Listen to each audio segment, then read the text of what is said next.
Hi there everyone, welcome back up here to the loft to Weir Yard, and been making a bit of progress. The weather is ever so humid, and unfortunately this being on effectively the second floor of the house, hot air rises. So I've still yet to get that extractor fan in up there, so consequently it gets a little bit warm up here, and then because I'm using a lot of glue and glue solution and paints, I get quite a muggy atmosphere as all of that starts to evaporate. So it's not too bad actually, but certainly by the end of the day, when it's so humid outside, it ends up quite humid in here as well. But what have I been up to? Well, quite a few things. So stick with me, it'd be really good to have your company, and let's go and take a look.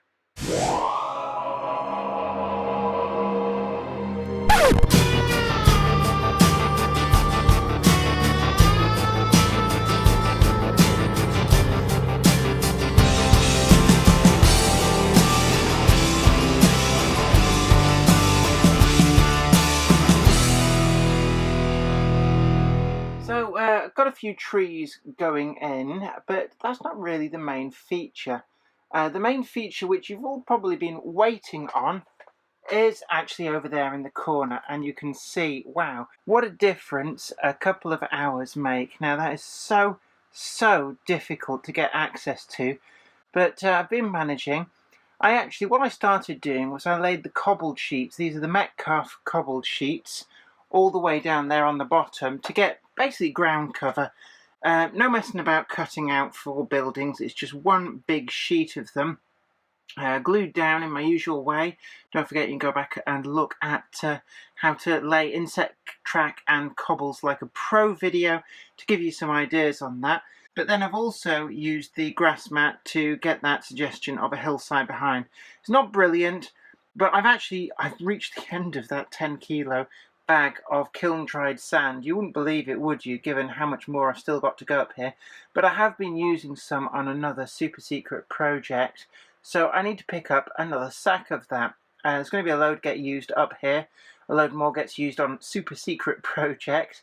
But also you can see over here I've got some grass mat going in between the tracks. That signal box isn't actually stuck down, it's waiting for final bits and pieces to be done, and actually I need to ballast the track behind there before I start gluing the signal box in place. Now I decided to swap around the one that I've got down here, which was a Metcalf kit, with that, because basically they just fit a little bit better this way round.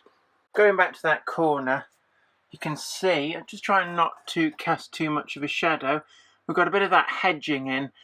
Jury's out on that for me, but a few of you really seem to like that hedging. It's a Gauge Master product, and you can see that grassed area behind. I'm going to try and actually get some, some greenhouses, garden sheds, maybe some allotments going on there. That's a more long-term process, and also some fencing going in there just to get some different textures. Now this big open area here, I'm going to just move that signal box. It's a bit difficult to lean right on over, it has to be said. That grassed area over there is still drying. That is waiting for my Noch haunted house mansion.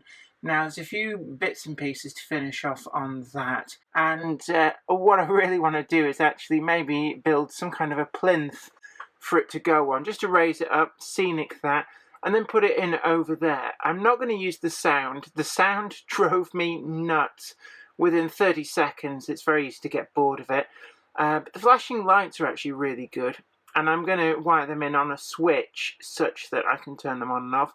And I really like the idea of having either the Psycho Motel or the Munsters Mansion. If I can get the Dragster Hearse, that actually might be quite fun.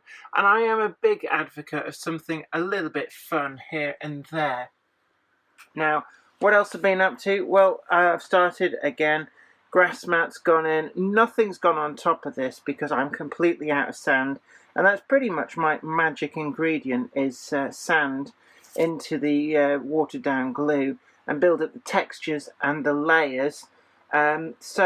Essentially, it's just, there's some glue dripping down there. You can see that the glue is all still wet.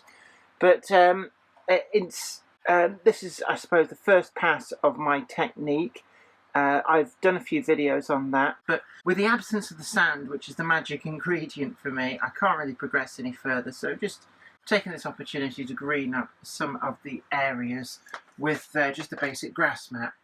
Now I've been building some more of these. I've got up to 4 pieces. I need to do some of the, I've got a pack of the ramped, I think it basically goes from the high down to low. I've got 1 pack of those to build, one at that end, one at this end, and then I've got another pack of these to build up to 4 to fill in. I don't think I'm going to need all 4, maybe 3, something like that. But that's coming along, bibbling along.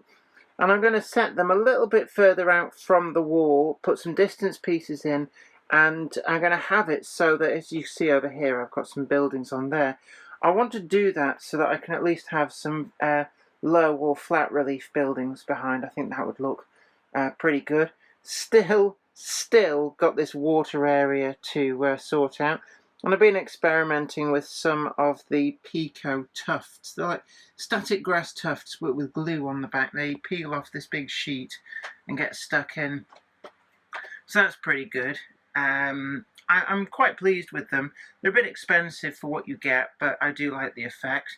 Now over here you can see we've been sorting out some more trees, so this area here is starting to look really good. And these are the Hornbeat Scenics trees.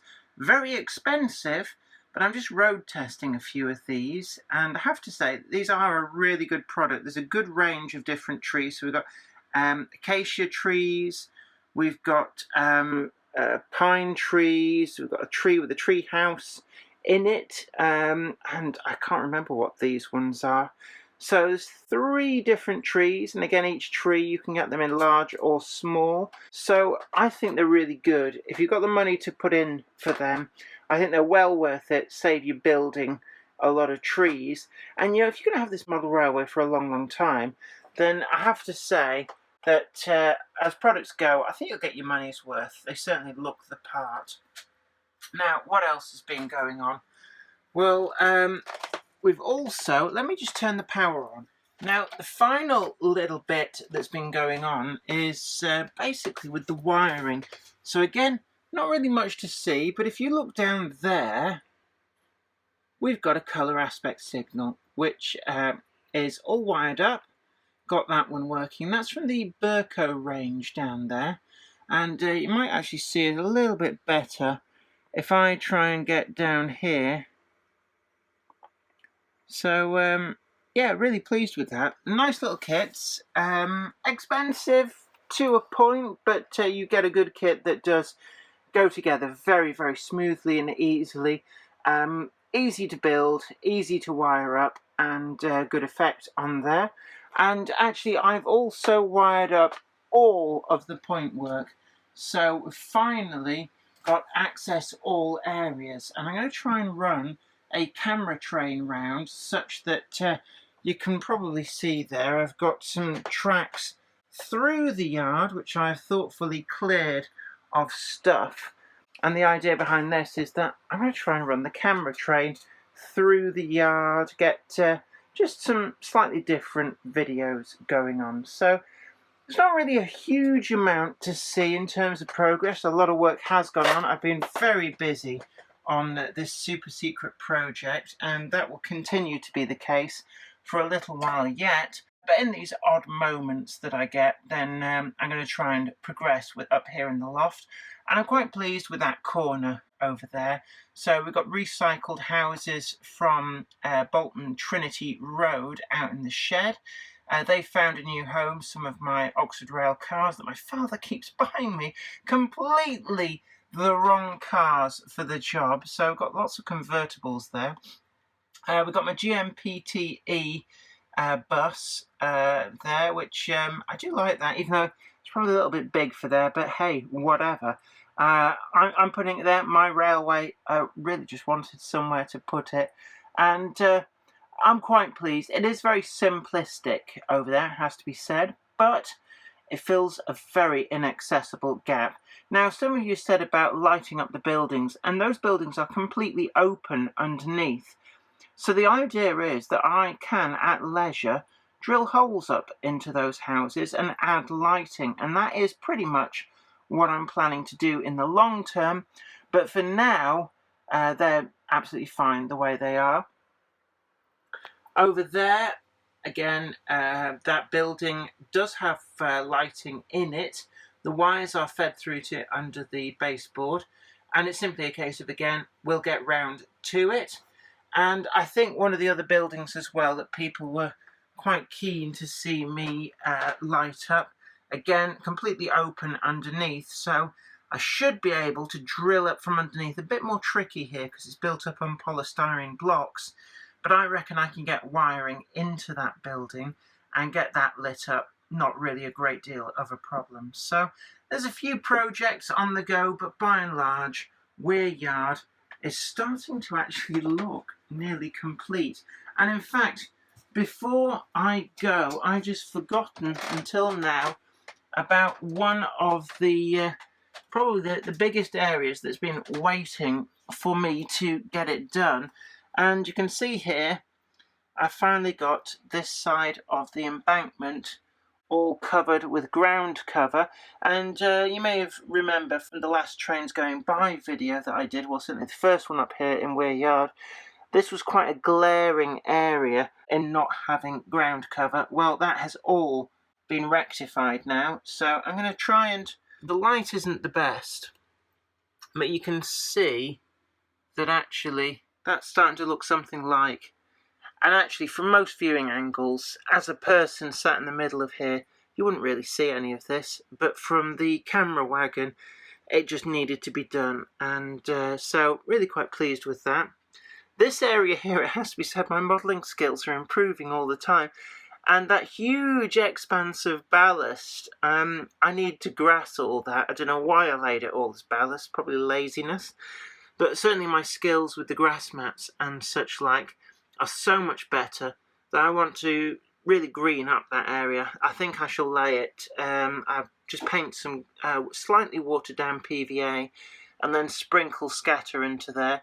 And I think that's probably going to be really good. I've also got a whole load of people that I want to get out and about. I've got a few on the layout. I've got the sheep with the Land Rover there going on. It's pretty good. Horses up there. But certainly I need a lot more people. Some people over there in the notionally school. I'm not really sure what I'm going to call that. But I want to get a few more personnel. Certainly those houses in the corner need some. Maybe get some into that goods yard over there. And one final thing, actually, yeah, underneath that signal box, I've been extending the cobbled area of the yard. Now I need to just black that in. That's for some reason come out very, very white. And what's actually going to go in this area, my plan is that the building I've kind of bashed together out of station canopy roof and a couple of the island platform buildings, again all salvaged from out of Trinity Road. This is going to be the office for the... Oh, fortunately that's got very, very wet. That's probably one of the problems that's going on. It's going to be hidden underneath that building, so I'm not too worried. So I'm just going to leave that building to one side whilst this all dries. But this area here can now start to get a bit more scenic. I do still need to get the shed again on the to-do list. And then I've also, once that corner back there is done, I know I keep going on about it, this little triangle here needs some woodworking done. Last bit of track laying here to join up with the ramp down, all these ballasting, a few tweaks, liquor paint, it'll be grand. And that's where we're up to here in Weir Yard. I've been DCC fitting actually as well, some of the locomotives. Might discuss that, might do a video on that, all my DCC fitted locomotives. But from here in Weir Yard, this is me, Jenny Kirk, saying, don't forget to check out our new merchandise. We've got the Jenny Railways Monday Club mugs have just gone on sale. So if you want to snag yourself one of those, choice of colours, certainly you can be part of the Jenny Monday Club, and you can obviously drink coffee and tea from them all week round, but also great to have for the live stream every Monday. Currently 7 o'clock BST, over the winter will be in GMT 7 o'clock. So for those of you around the world, we've also got a lot of people tuning in from Australia, America, France, Germany, Scandinavia, Canada, New Zealand, India, gosh, we've Nicaragua, we've had Bolivia. We've had people from all over the world. It's really great to have you all. Always enjoy your company. But until next time, this is me, Jenny Kirk, saying thanks for your company. You take really good care of yourself, and bye for now. Today's video has been brought to you in part thanks to the generous donation of my fans on Patreon, and a huge thanks goes out to Anthony Kidson, Mark Anthony, Michael Churchwood, Bob Threeton, Alec Ralph, Anthony Hunt, William Wade, Wayne Johns, and Offshore Alan. If you'd like to help support the show, head on over to patreon.com/Jennifer Kirk. Thank you. Today's video has been brought to you by my books, Bringing Home the Stars, Twinkle Little Star, and also you can get the complete comic collections of All Over the House, Books 1, Books 2, and also the wacky zany Life of Knob T. Mouse. Thanks, and catch you later.